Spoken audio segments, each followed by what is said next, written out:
Paz do Senhor, igreja. Gostaria que os irmãos abrissem as Bíblias em 2 Coríntios, capítulo 12.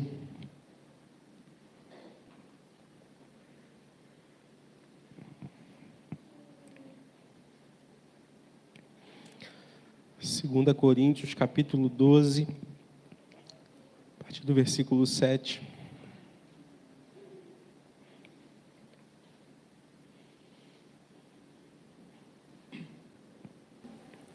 Segunda Coríntios, capítulo 12, a partir do versículo 7,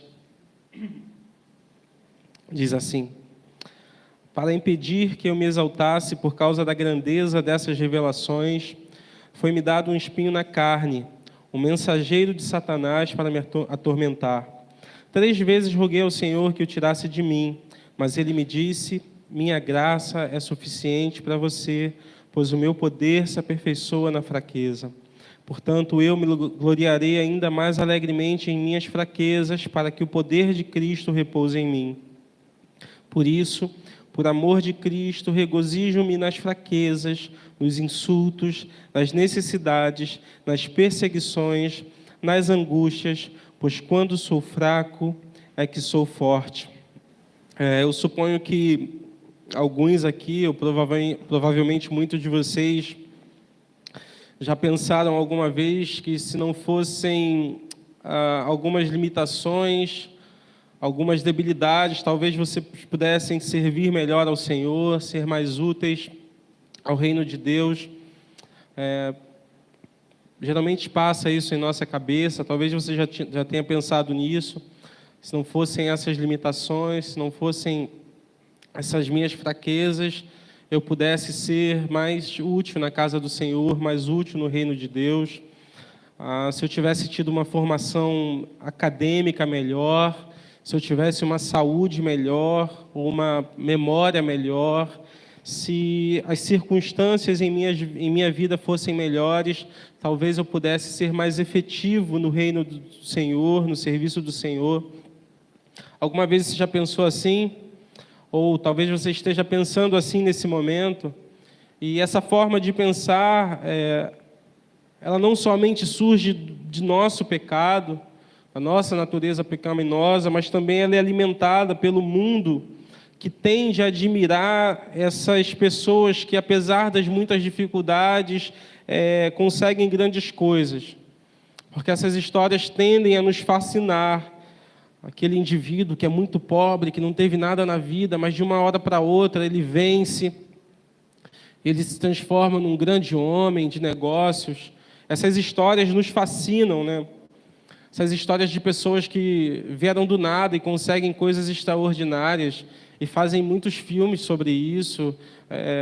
Não são raras as vezes que a gente vê isso em jornais, né? Documentários no Fantástico sobre esse tipo de pessoa, porque isso nos fascina, né? O ser humano ele tende a se fascinar com essas coisas, porque a gente tende a querer observar essas pessoas que descansam aparentemente, unicamente na sua própria capacidade, na sua própria determinação. Mas, segundo o ensino de Paulo nessa passagem, é melhor o nosso sentido de insuficiência. É mais proveitoso o nosso sentido de insuficiência, porque são as nossas fraquezas a chave para sermos úteis no reino de Deus. Eu vou repetir isso porque parece muito paradoxal, parece muito contraintuitivo. São as nossas limitações, o nosso sentido de insuficiência. São as nossas fraquezas, a chave para sermos úteis no reino de Deus. Paulo está aqui contrastando o seu ministério contra o ministério dos falsos mestres. Se lermos toda a carta aos Coríntios, nós vamos nos dar conta que ele está falando sobre os falsos mestres. Porque os falsos mestres eles se gloriavam de suas capacidades, do seu carisma, das suas experiências extraordinárias, e viam a Paulo com desprezo. Eles menosprezavam o apóstolo Paulo, eles diziam: Paulo é bastante forte em suas cartas, mas a sua presença é desprezível. eles entendiam Paulo como fraco, como desprezível. E Paulo diz, sim, vocês têm razão. E é exatamente nisso onde eu me glorio. Eu me glorio nas minhas fraquezas. Não é porque eu não tenha tido experiências extraordinárias. Se vamos falar sobre isso, e Paulo começa a dizer que ele conhecia um homem, ele estava falando de si mesmo, que havia sido arrebatado ao terceiro céu, que havia sido arrebatado ao paraíso, e que as coisas que ele havia visto naquele lugar eram inefáveis, ele sequer podia contar. Então não era sobre ver ou ter tido experiências extraordinárias, porque nenhum homem teve experiência como a de Paulo. E a única menção pelo qual Paulo faz menção dessa visita ao paraíso, que havia acontecido 14 anos antes do relato dele, ele nunca havia mencionado. A única razão era para colocar em contexto o espinho na carne que Deus o havia dado, para que ele não se exaltasse.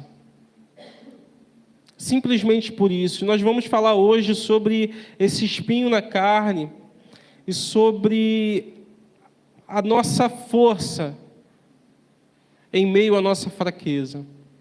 A força de Deus, a graça de Deus em meio à nossa fraqueza. O apóstolo Paulo, ele queria que a gente entendesse o motivo pelo qual Deus deu a ele, colocou nele um espinho na carne. Ele disse isso 2 vezes no versículo 7, que o motivo pelo qual Deus havia colocado aquele espinho na carne era para que ele não se exaltasse. Em outras palavras, Paulo ele não estava descansando naquela experiência extraordinária que ele havia tido para provar a genuinidade do seu ministério. E nós, pastores que estamos aqui, que a gente não queira nunca, nem deseje passar por experiências extraordinárias para provar que somos verdadeiros homens de Deus, para provar que somos servos de Deus. Porque Paulo ele nos diz que isso não é necessário. De fato, meus irmãos, o próprio Jesus nos adverte para que tenhamos cuidado de não descansar nessas coisas, para crer que somos verdadeiramente cristãos, para provar que somos servos de Deus. Mateus 7:22 diz que muitos me dirão naquele dia, Senhor, Senhor, não profetizamos em Teu nome não expulsamos demônios, não realizamos muitos milagres. Então Jesus dirá claramente, eu nunca os conheci, nunca. Nem quando estavam profetizando, nem quando estavam operando milagres, nem quando estavam expulsando os demônios, vocês nunca foram meus. Eu nunca os conheci. Afastem-se de mim, vocês que praticam o mal. Meus irmãos, não se deixem enganar. Existem muitos homens por aí fazendo coisas surpreendentes para roubar o dinheiro das pessoas. São falsos mestres, enviados pelo Satanás. E se não fossem os ataques desses inimigos de Paulo em Corinto, nós nunca teríamos ciência de que Paulo foi ao terceiro céu, porque a ênfase nessa passagem não está nessa estranha e extraordinária visita de Paulo ao céu, mas está no espinho que Deus colocou em sua carne para evitar que ele se exaltasse. E há pelo menos 3 grandes lições que podemos aprender nesse texto, que podem ser muito úteis para todos nós. E a primeira é que as fraquezas e aflições, de alguma maneira, nos limitam. Essas fraquezas e aflições que, de alguma maneira, nos limitam, vêm da parte de Deus e para o nosso bem. Paulo ele nos ensina aqui que é Deus que nos limita, é Deus que, por vezes, nos debilita e é para o nosso bem. Em outras palavras, são presentes que o Senhor Deus nos dá, mas talvez num papel bem estranho. Aquele presente que você recebe num papel, nossa, que papel de presente feio. Essas fraquezas é Deus, presentes de Deus. Notem que no versículo 7, Paulo diz, para impedir que eu me exaltasse por causa da grandeza dessas revelações, foi-me dado, foi-me dado. E a pergunta é, por quem? Por Deus, obviamente por Deus. E é verdade que o texto diz que um mensageiro de Satanás para me atormentar, ele fala à frente. No entanto, Paulo disse-lhe 2 vezes que a razão pelo qual ele recebeu esse espinho na carne foi para que ele não se exaltasse. E sem dúvida que ele se exaltasse era o que mais Satanás queria. Satanás queria que ele se exaltasse. Mas Paulo ele deixa claro que aquele espinho na carne ele foi dado por Deus. E todo mundo pergunta, pastor, mas o que é desse espinho na carne? Essa pergunta é simples. Não sei. Ninguém sabe. Fazem muitas suposições, mas ninguém sabe qual era esse espinho na carne. Falam muitas coisas, mas isso não importa. Provavelmente a razão pela qual Paulo ele não menciona qual era o seu espinho na carne, talvez sejam por 2 motivos. Ou porque os coríntios sabiam qual era esse espinho, conhecia essa fraqueza do apóstolo Paulo, ou para que qualquer pessoa pudesse ler em qualquer época e se identificar com ele, mesmo que não estivesse passando pelo mesmo problema, pela mesma aflição. E se há algo que a gente possa ver de Paulo aqui, conhecer de Paulo, porque se a gente lendo esse texto, me parece bem óbvio que se tratava de uma aflição bem severa, e se é algo que a gente pode conhecer de Paulo, e que a gente não pode o acusar é de ser um homem melindroso, de ser um homem frágil. No capítulo 11, Paulo ele dá um resumo do seu ministério.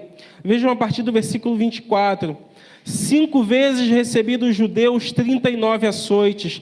3 vezes fui golpeado com varas, 1 vez apedrejado, 3 vezes sofri naufrágio, passei 1 noite e 1 dia exposto à fúria do mar, estive continuamente viajando de uma parte a outra, enfrentei perigos nos rios, perigos dos assaltantes, perigos dos meus compatriotas, perigos dos gentios, perigos na cidade, perigos no deserto, perigos no mar e perigo dos falsos irmãos.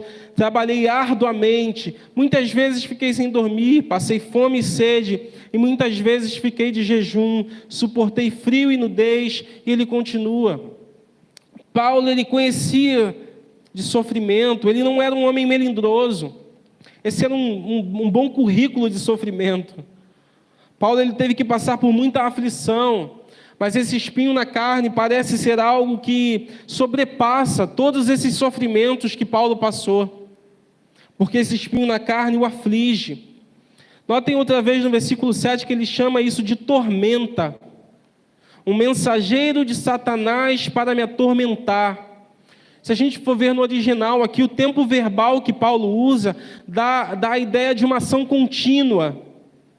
Então Paulo, ele tinha muito tempo já padecendo desse problema e continuaria sofrendo com esse espinho na carne pelo resto da sua vida, mesmo tendo pedido que Deus tirasse. Isso nos ensina, meus irmãos, que não é errado pedir que Deus nos livre de uma aflição. Está correto. Está correto, você pode pedir. Tiago vai dizer, está alguns de vocês afligido, faça uma oração. Mas o que é incorreto e pecaminoso é encher os nossos corações de amargura e começar a duvidar do amor de Deus, porque Ele decidiu não nos livrar dessas aflições. Porque nós não devemos medir o amor de Deus com base no nosso bem-estar. A medida do amor de Deus sempre foi o Calvário. Não é nossa saúde, não é nossa prosperidade. Sim, nós devemos orar mediante uma situação aflitiva. Mas nós devemos ter a mesma atitude de Jesus no Getsêmani. Pai, que não seja feita a minha vontade, mas a sua. Porque Deus é que conhece todas as coisas. Jesus sabia que a vontade de Deus, independente de qual fosse, era boa, perfeita e agradável. E esse espinho na carne foi o meio que Deus usou para manter Paulo em humildade, apesar de que um agente satânico estava envolvido no assunto. Meus irmãos, nosso Deus, Ele é soberano. E Ele tem um controle sobre todas as coisas. Isso também inclui os ataques do inimigo. Lembram de Jó? A soberania de Deus não se limita a nada. Então, até mesmo nas adversidades, quando sofremos ataques do inimigo, Deus, Ele é soberano e tem um controle de todas as coisas. Inclusive do pecado que outras pessoas cometem contra nós. Deus, Ele é soberano. E em sua sabedoria e bondade, tudo que Ele decreta para nós, ainda que a gente não consiga entender, é para a sua glória e para o nosso bem. A gente precisa entender isso. Notem que em um mesmo sucesso aqui, Deus e o diabo estavam envolvidos. Deus estava fazendo algo na vida de Paulo e o diabo também. Notem o contraste. Paulo está dizendo no início da passagem que Deus permitiu que ele fosse ao terceiro céu. E logo ele diz que enviaram um mensageiro do diabo. Ou seja, ele está descendo do céu, já envia um mensageiro do diabo para ele. Olha o contraste aqui. Deus, Ele está tratando de fazer algo em sua vida, e o diabo também está tratando de fazer algo em sua vida, só que diferente. Mas você não é uma marionete nas mãos de Deus ou nas mãos do diabo, porque nós somos responsáveis por reagir piedosamente, por reacionar piedosamente, sabiamente, diante da providência aflitiva. Como você tem reagido diante da aflição? Como você tem reagido diante dessa providência aflitiva? Isso nos leva ao segundo ponto, e talvez o mais duro, que nós devemos aceitar com prazer, não com resignação, as limitações que Deus nos traz, porque Ele será glorificado em nossas fraquezas. E para que vocês não se distraiam, me permitam repetir. Quando vem as limitações, as aflições, nós devemos aceitá-la com prazer. E não é porque somos masoquistas, gostamos de sofrimento, não. Mas é porque sabemos que Cristo será glorificado em nossa fraqueza. E por amor a Cristo devemos aceitar com prazer. A Bíblia relata que Paulo havia pedido no mínimo 3 vezes para que Deus o livrasse desse espinho na carne. Alguns comentaristas sugerem que Paulo ele se refere a 3 situações muito específicas, de onde ele percebeu de uma forma muito aguda o impacto debilitante desse espinho em sua carne. Mas assim como aconteceu no Getsêmani, Deus tomou a decisão de fortalecê-lo, mas não de livrá-lo. Isso nos leva a 2 Coríntios capítulo 1. Ele diz: bendito seja o Deus e Pai nosso Senhor Jesus Cristo, Pai das misericórdias e Deus de toda consolação, que nos consola em todas as tribulações, para que, com a consolação que recebemos de Deus, possamos consolar os que estão passando por tribulações. Pois assim como os sofrimentos de Cristo transbordam sobre nós, também por meio de Cristo transborda a nossa consolação. Qual é a ênfase desse texto, irmãos? Consolação. Mas a palavra que se traduz como consolação aqui não significa alívio, não significa redução de dor. Às vezes, quando a gente pensa em consolo, a gente tem a ideia de Deus nos livrando da aflição, Deus diminuindo a nossa dor, mas essa não é a ideia do texto aqui, da palavra no original, que é muito forte. John Stott, um grande pregador, ele disse que essa palavra significa uma renovação de forças através do alento. Se a gente for ver o original, essa palavra consolação aqui é renovo, renovação de forças. Não é livrar da dor, é renovar as forças. Vocês lembram quando Jesus ele estava orando no Getsêmani, e Deus envia um anjo? O anjo apareceu para livrar Jesus da dor? Não! O anjo apareceu para consolá-lo, para fortalecê-lo. Mas para quê? Para que ele seguisse adiante e morresse na cruz. Deus não enviou um anjo para consolar Jesus e o livrar da dor, não. Foi para que ele seguisse adiante, para que ele seguisse até a cruz. Jesus já estava sofrendo, e veio um anjo para ajudar a levantar e diz: segue o teu caminho, porque ainda te falta morrer.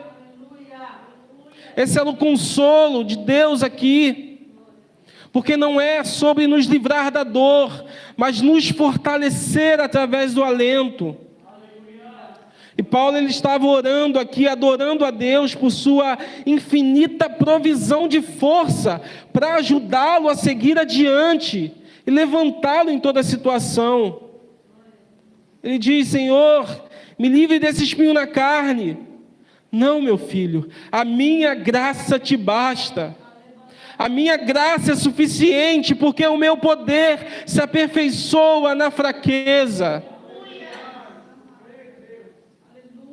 A graça é suficiente. A graça é suficiente. Sempre que eu leio esse texto, eu não consigo evitar de pensar em Spurgeon.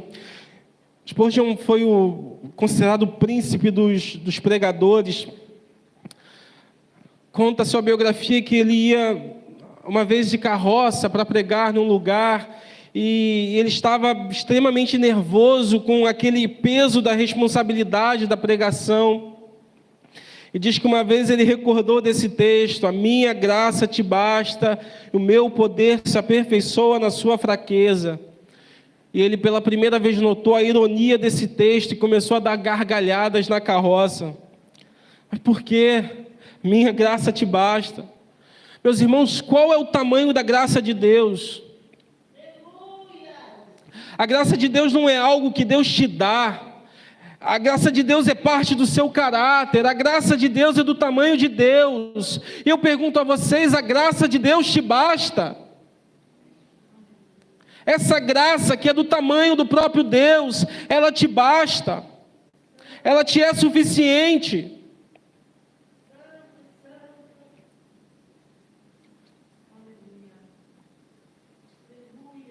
Vocês sabem o que é pititinga? Aquele peixe pequenininho. É como se... seria como dizer uma pititinga: o Atlântico te basta? Todo esse oceano te basta? Ou você precisa de mais água? A graça de Deus te basta? Ou você precisa de algo mais? Além do próprio Deus.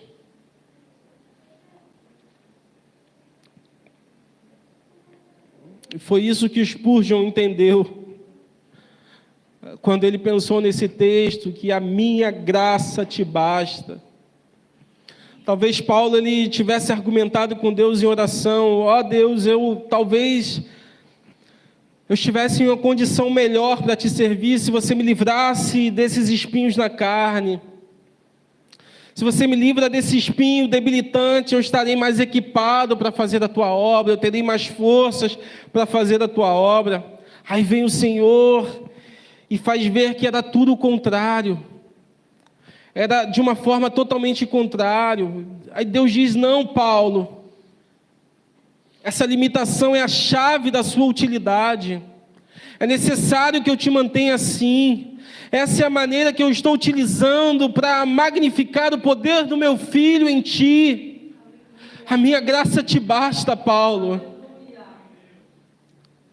Mas é importante deixar claro que quando Paulo fala aqui das fraquezas, e não se confundam em relação a isso, ele não está se referindo à fraqueza moral. Paulo não está falando aqui, ou seja, Paulo não está dizendo: bom, eu tenho problemas com a cobiça, eu tenho problemas com a luxúria ou com a pornografia, eu tenho dificuldades de perdoar o meu irmão, mas não importa, porque o poder de Deus se aperfeiçoa nisso. Paulo não está falando disso. Nota aqui versículo 10 mais uma vez: sentença de morte, para que confiássemos em nós mesmos, Mas em Deus que ressuscita os mortos, Ele nos livrou e nos livrará de tal perigo de morte. Paulo ele não está falando aqui de fraqueza moral. Paulo está falando de angústias, de aflições, de perigos de morte. Não são fraquezas morais, são fraquezas limitantes. Em outras palavras, Paulo havia abraçado a sua identidade como um mero vaso de barro, no qual Deus havia colocado o tesouro do Evangelho. No capítulo 4, versículo 6, Paulo está explicando algo sobre o seu ministério. Ele diz assim: eu prego a palavra, porque Deus mandou que das trevas resplandecesse a luz, e é o mesmo que resplandeceu em vossos corações para a iluminação do conhecimento da glória de Deus na face de Jesus. É por isso que eu prego o Evangelho. Ele diz: eu sou um pregador de Evangelho, eu não me dedico a mim mesmo. E a razão pela qual eu prego o Evangelho, apesar de Satanás ter cegado o entendimento dos incrédulos, para que essa luz não resplandecesse, mesmo que os pecadores estejam cegos, eu prego o Evangelho, porque é através da pregação do Evangelho que Deus diz em Gênesis 1:3, haja luz. Agora ele vem aos corações dos incrédulos e diz: seja luz, para que possam ver a glória de Deus em Jesus Cristo. Mas notem o versículo 7. Mas temos esse tesouro em vaso de barro, para que a excelência do poder de Deus seja de Deus e não nossa. Conseguem ver o contraste? A glória da grandeza divina que se revela no Evangelho e a fragilidade dos vasos que levam essa mensagem. A fragilidade. Nossas debilidades, meus irmãos, não são um impedimento para que se manifeste o poder de Deus em nós. Pelo contrário, isso magnifica o poder de Deus. Porque Deus ele não precisa de grandes personalidades. Deus ele não precisa de grandes recursos para fazer a sua obra. Não, meus irmãos. Deus ele faz evidente a extraordinária grandeza do seu poder ao usar pessoas comuns e simples como nós, como você e eu. É assim que Deus demonstra o seu poder. Nenhum de nós tem em si mesmo o que se necessita para fazer a obra de Deus. Nenhum de nós tem em si mesmo o que se necessita para vencer o pecado. Jesus ele diz que separados de mim, vocês podem fazer o quê? 20, 30, 40%? Não. Separados de mim, nada podeis fazer. Nada. Nós não temos o necessário. Lembre do que o apóstolo Paulo escreveu no capítulo 1. Ele disse: olha, não esqueçam de que quando eu estive na Ásia, fomos atormentados de tal maneira que até a esperança de manter a vida nós perdemos. Até a vontade de viver, eles perderam, tamanho era a tormenta. Paulo ele diz que eles já tinham a sentença de morte. E ele completa: isso tudo para que não confiássemos em nós mesmos, mas em Deus que ressuscita os mortos. É Deus esmagando a nossa autossuficiência. É Deus esmagando a nossa autoconfiança, para que a gente dependa única e exclusivamente dEle. E nessa aflição que Paulo passava na Ásia, era Deus destruindo a autoconfiança dele. Porque o poder de Deus se aperfeiçoa em nossa fraqueza. E, meus irmãos, é quando nós estamos conscientes de nossas deficiências, é que nós clamamos desde o mais profundo dos nossos corações para pedir a ajuda de Deus. Então Deus magnifica a sua graça em nós e através de nós. Então nós temos aqui a surpreendente e estranha reação de Paulo. E como Paulo reagiu diante dessas limitações, dessas fraquezas, dessas aflições em sua carne. Quando Deus ele revelou o propósito, assim como Ele está nos dizendo aqui nessa noite hoje, ao invés de Paulo se encher de ressentimento para com Deus, de amargura, de depressão por ser limitado daquela maneira, Paulo lhe dá as boas-vindas e aceita prazerosamente ser debilitado. Olha o versículo 30 do capítulo 11, Paulo diz: se tem algo do que se gloriar, me gloriarei em minhas fraquezas. No versículo 9 do capítulo 12, ele diz que alegremente se gloriará em suas fraquezas, para que o poder de Cristo faça morada nele. Paulo está dizendo constantemente na carta aos Coríntios, que com alegria ele recebe essas fraquezas, essas limitações, e se gloria nas fraquezas. E aqui no original nós temos a ideia de satisfação, ou seja, Paulo está dizendo: eu aceito de bom grado, com satisfação todas as aflições, não porque eu tenha prazer na dor, no sofrimento, mas porque quando sou fraco, sou forte. Paulo está nos dizendo, e essa conexão é importante, quando Paulo está dizendo, é quando eu sou consciente das minhas fraquezas que então sou forte, porque justamente é nesse momento que isso me leva a depender única e exclusivamente de Deus e não das minhas forças, porque eu sou fraco, e eu dependo unicamente de Deus. E foi a consciência de sua pequenez que levou Paulo a dizer que se gloriava nas suas fraquezas, que se alegrava nas suas fraquezas, porque ele sabia que era a única maneira pela qual o poder de Deus ia se magnificar nele. Consciente de quem ele era. Meus irmãos, me permitam fazer uma pergunta.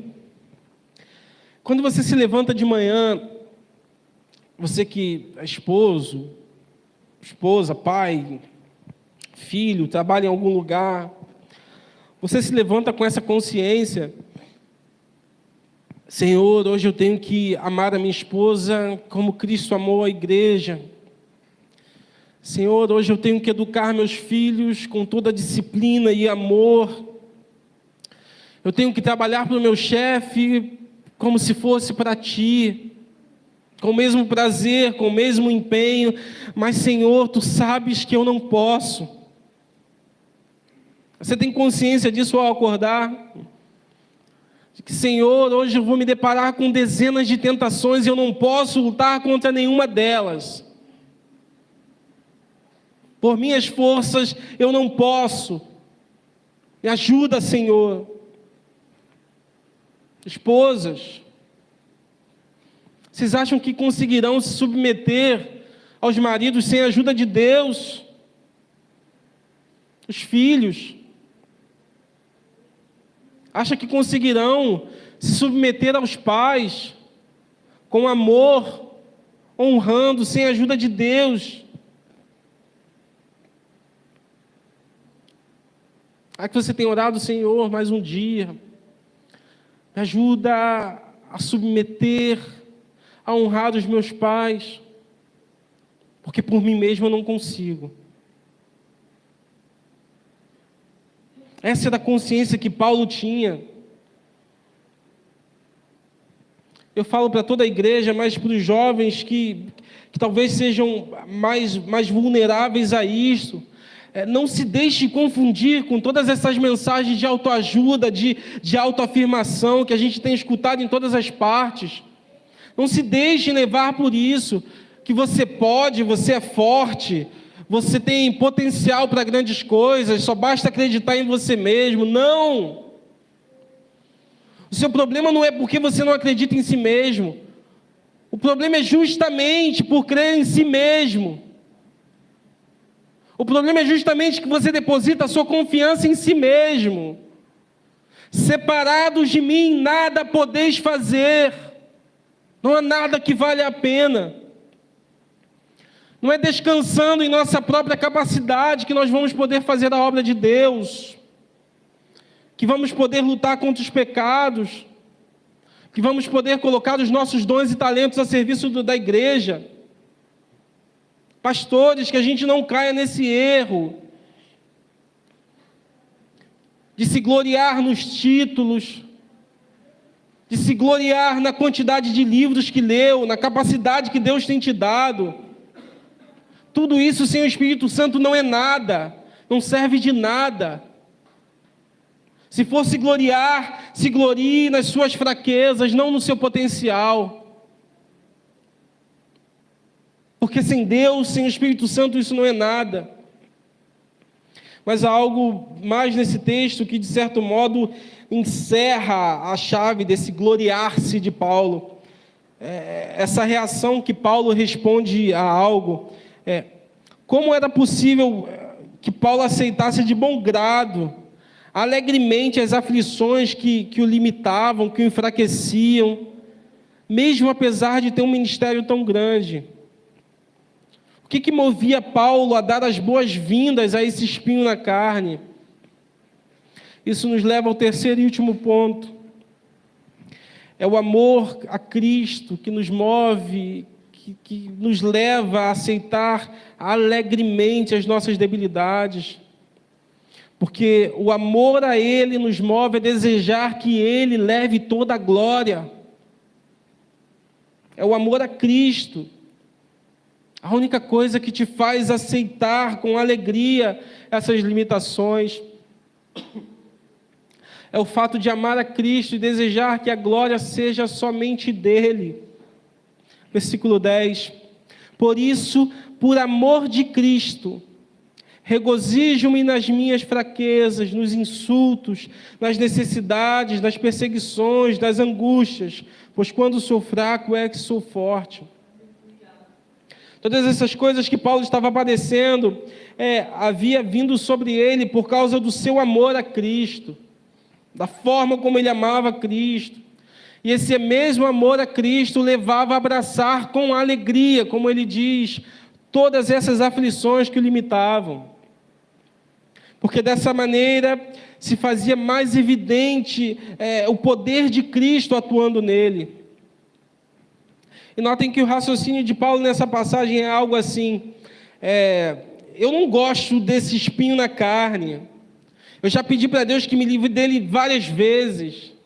Mas agora eu sei que esse espinho na carne é um instrumento que magnifica a graça de Cristo em mim. Portanto, eu me gloriarei nas minhas fraquezas.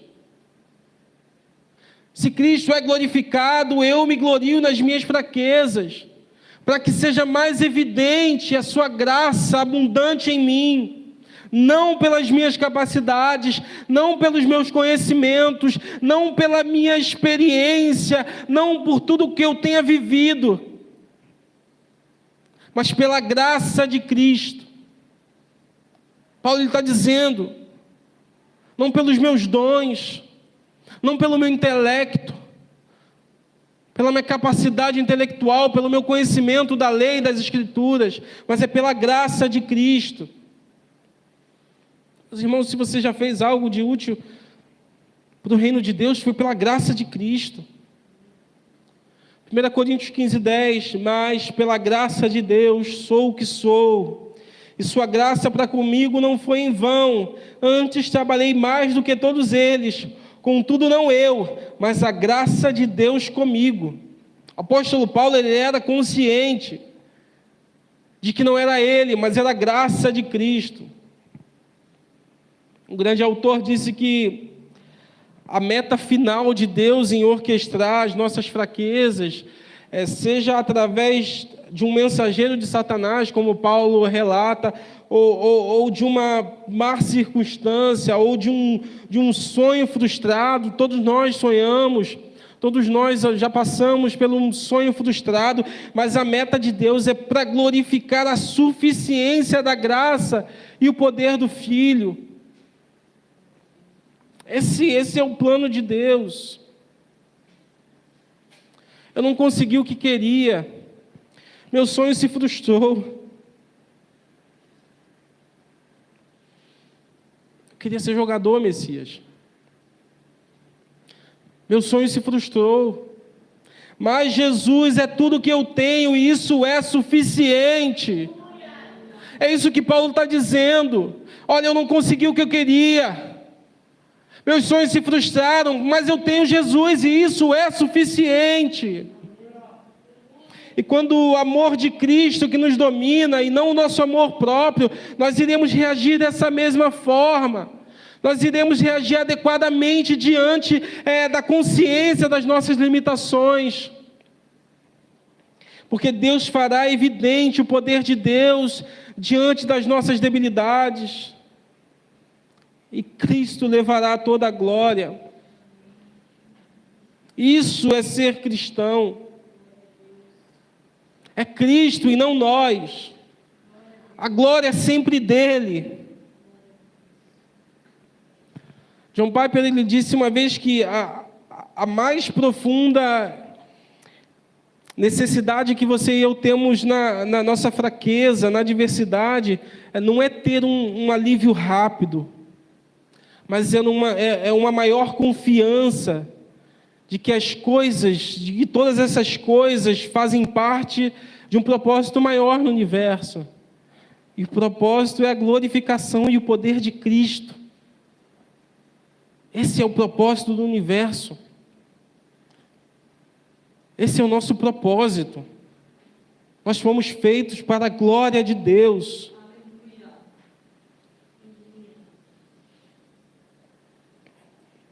Essa graça e o poder que levou e manteve Jesus ali na cruz do Calvário, até que sua obra fosse consumada. Isso é o que Deus está construindo em nossas vidas. Esse é o significado das debilidades, dos insultos, das dificuldades, das perseguições, das calamidades que chegam em nossas vidas, pela providência de Deus. Deus, ele está procurando que só Jesus seja exaltado. Só Jesus. Você se lembra de quando você se converteu? A Edna sempre dá o testemunho. Você se lembra? A mesma atitude que te levou a depender somente de Cristo para ser salvo, você deve manter dia após dia. Consciente de que se Cristo não te salvasse, você estaria perdido. E não foi por suas forças. Não foi por suas forças. Você deve ser consciente disso e manter a mesma atitude dia após dia. Porque a vida cristã, ela avança da mesma maneira que ela começou. Não é que você se converteu em sua impotência e agora é empoderado. Não. O problema do pecado ainda mora em nós. Ainda mora em nós. Isso nos leva a crer que somos autossuficientes, que podemos agir em independência. Por isso, a gente crê que pode fazer as coisas com as próprias forças. Lé do engano. Nós somos tão ignorantes que acreditamos que podemos fazer o que fazemos. Mas Deus, ele é tão sábio que ele usa das aflições limitantes para destruir esse nosso senso de autoconfiança. Para nos levar a experimentar a realidade de que só Ele é capaz. Só Ele é capaz. Ouçam, meus irmãos, Deus, ele é capaz de multiplicar forças onde não há nenhuma. Isaías 40, 29. Ou seja, não é necessário que haja alguma força para Deus multiplicar. Não. Mesmo que não haja nada, mesmo que não exista nada, ele pode aumentar o vigor onde não existe absolutamente nada. Porque é o Deus que chama as coisas à existência, aquelas que não existem. E multiplica o vigor de quem não tem vigor, como diz em Isaías. É esse Deus. E por isso o amor a Cristo nos leva a aceitar com alegria, com gozo essas aflições debilitantes, limitantes. é para que a graça de Jesus seja evidente em nossas vidas. Eu lembro da primeira vez que eu li o livro Heróis da Fé. Não sei se os irmãos já leram, se não, leiam. Livro maravilhoso. E a primeira vez que eu li, cada história que eu li, eu dizia: uau, que homem extraordinário. E eu lia mais um capítulo que era uma pessoa diferente, fazendo coisas extraordinárias. Eu dizia: que homem extraordinário. Até que o Espírito Santo me convenceu do meu pecado. Eu disse: não, uau, que Deus maravilhoso. Que Deus extraordinário, que leva um lixo como eu, um lixo como ele, a fazer coisas extraordinárias em nome de Deus. Que Deus extraordinário, que pega alguém como eu, como você, e traz o lamaçal do pecado, e leva a servir em sua casa, a assentar em sua mesa, e a ser útil ao seu reino. Então, meus irmãos, não fiquem aí prostrados, lamentando suas aflições. Abraça alegremente essa consciência da sua pequenez. Abraça com alegria essa sua insuficiência, porque é isso que te manterá de joelhos em dependência ao Senhor. É isso que te manterá prostrado diante do Senhor, enquanto você coloca os seus dons a serviço da igreja, do reino, da edificação da igreja, da salvação dos perdidos. Não fique prostrado se lamentando, não. Se prostre diante de Deus e abrace com alegria, para que a glória seja somente de Cristo. Nós precisamos desenvolver esse hábito de dependência constante. Nós precisamos nos lembrar outra vez de que nós somos menos que nada, quando se trata de fazer a obra de Deus.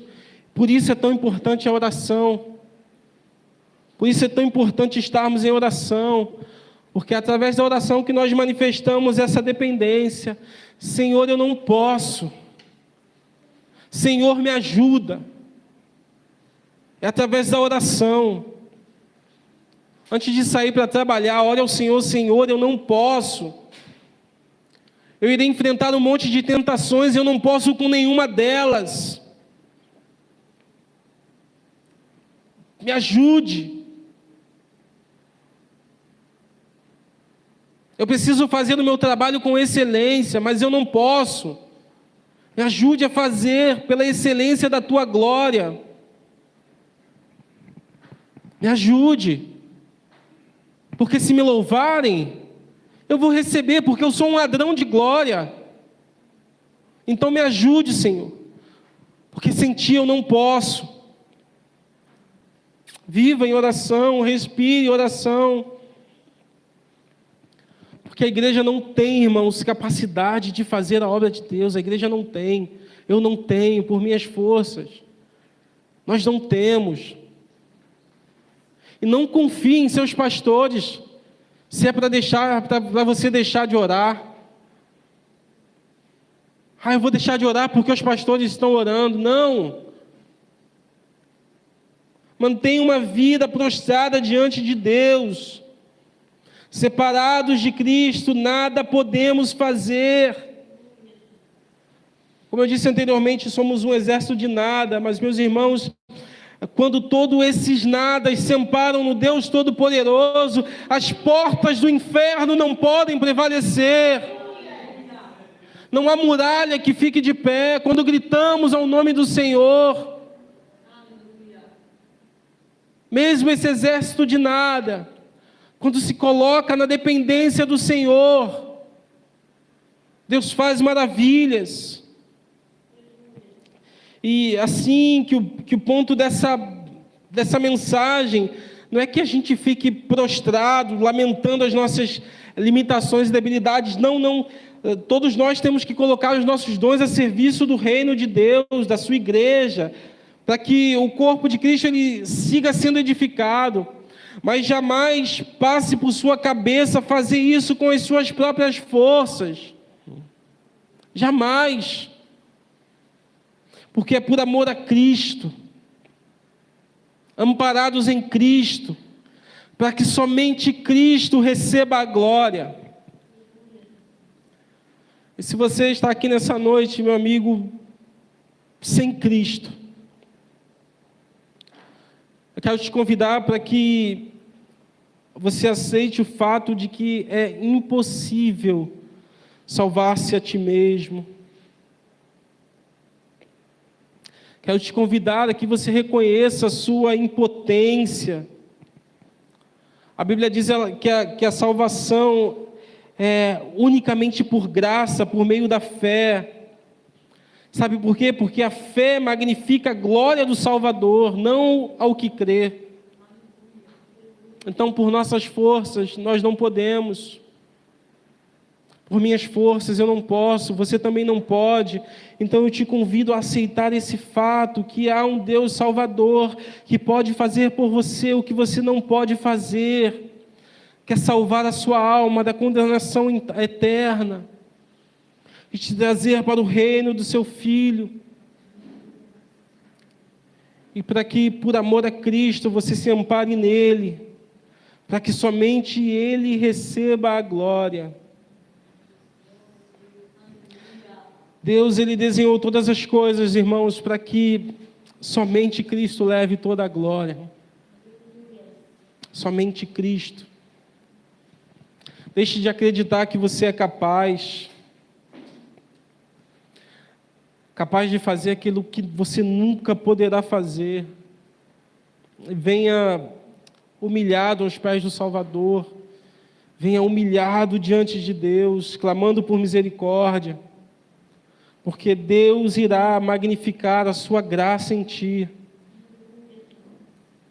te salvando por pura graça, nessa mesma hora. Que a gente tenha consciência, meus irmãos, de que a glória é somente de Cristo. A glória pertence somente a Cristo. Eu agradeço. Amém.